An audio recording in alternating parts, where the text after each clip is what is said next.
আমি যেমন বলছি আজকে থেকে আমার রান্না খাবা না, হ্যাঁ লজ্জা লাগে না আমার রান্না খাওয়া যে, মানে এটা আমাদের ঝগড়া চলছে। তখন সে বলছে যে হলুদ কে কিনে, মরিচ কে কিনে, লবণ কে কিনে, কিনি তো আমার টাকায়, তুমি রান্না করছো তো কি হয়েছে। দেন আমরা ঝগড়ার মাঝখানে বলতেছি আমাদের ঝগড়া শেষ হলে আমরা একটা কন্টেন্ট করব।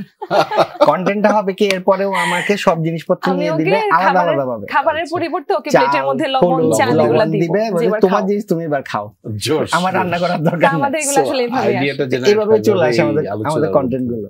19 থেকে 25 দীর্ঘ সময় কিন্তু, এবং সামাজিক যোগাযোগ মাধ্যমে এত সবাই অস্থির, এই সময়ের মধ্যে নিজেদেরকে ধরে রাখা এবং টিকিয়ে রাখাটা এটা সহজ কথা না। যতটা সহজ আমরা দেখছি, যতটা সহজ কন্টেন্টটা দেখছি, এবং আপনারা সমসাময়িক বিষয়ে প্রাসঙ্গিক থাকেন এবং সংসারের নানা খুঁটিনাটি বিষয় হয় যেটা হয়তো আমরা সবাই জানতাম, কিন্তু এটা এমন ভাবে উপস্থাপন হয় সেইটা আসলে জানতাম না। মানে আইডিয়াগুলো কে ক্রিয়েট করেন বা আপনি কে জেনারেট করেন এবং কিভাবে শেষ পর্যন্ত ডেলিভারিটা হয়? সত্যি বলতে আমাদের কন্টেন্ট গুলোর মাধ্যমে আমাদের একটা থাকে, ইন্টেনশন থাকে, সেটা হচ্ছে পারিবারিক বিনোদন। হ্যাঁ, মানে যেন একটা কন্টেন্ট সবাই মিলে দেখতে পারে, বাচ্চা থেকে শুরু করে বয়স্ক বৃদ্ধারাও যেন দেখতে পারে। তো সেই জন্য আমাদের কন্টেন্ট গুলা না ঘুরে ফিরে দেখবেন যে কারো না কারোর জীবনের স্টোরির সাথে মিলে যায়। হ্যাঁ, তো গল্পগুলো না জীবন থেকে নেয়া, মানে কোন একটা খুনসুটি হয়তো ওরা আমরা তখন প্ল্যান করলাম যে এটা তো করা যায়, এভাবেও করা যায়। আবার কোন একদিন লাবণ্যর মানে এমন একটা কর্মকাণ্ড যেটা কিনা আমরা খুব হাসলাম, দেন ঠিক করলাম যে এটা নিয়ে তো করা যায়। ও একদিন আমাদেরকে এসে সত্যি বলছে যে জানো ওই পাশের বাসা না ডিম্পোজ হয়ে গেছে। ডিম্পোজ কি হয়ে গেছে বলতেছে, আরে বিয়ের পর ডিম্পোজ হয়ে গেছে। আর আমরা বলছি ওর ডিভোর্স কে বলতেছে যে ডিম্পোজ। তো আমরা বলতেছি এটা নিয়ে একটা কন্টেন্ট করা যায়, দেন হচ্ছে আমরা এটা করে ফেললাম।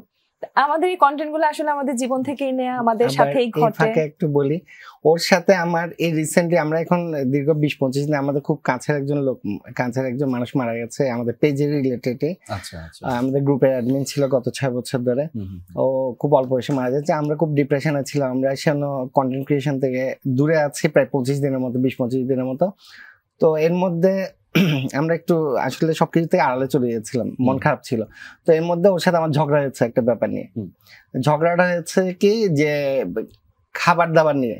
আচ্ছা, তো খাবার দাবার নিয়ে ওই যে হলুদ নুন, আমার হলুদ তুমি আমার চেয়ে সুন্দরভাবে বলতে পারবো, একটু বলো। তো যেমন বলছে যে আমি যেমন বলছি আজকে থেকে আমার রান্না খাবা না, হ্যাঁ লজ্জা লাগে না আমার রান্না খাওয়া যে, মানে এটা আমাদের ঝগড়া চলছে। তখন সে বলছে যে হলুদ কে কিনে, মরিচ কে কিনে, লবণ কে কিনে, কিনি তো আমার টাকায়, তুমি রান্না করছো তো কি হয়েছে। দেন আমরা ঝগড়ার মাঝখানে বলতেছি আমাদের ঝগড়া শেষ হলে আমরা একটা কন্টেন্ট করব। কন্টেন্টটা হবে কি এরপরেও আমাকে সব জিনিসপত্র নিয়ে দিবে আলাদা আলাদা ভাবে, খাবারের পরিবর্তে ওকে প্লেটের মধ্যে লবণ চাল এগুলো দিবে, তোমার জিনিস তুমি এবার খাও, আমার রান্না করার দরকার নেই। আমাদের এগুলো আসলে এইভাবে চলে আসে আমাদের কন্টেন্ট গুলো।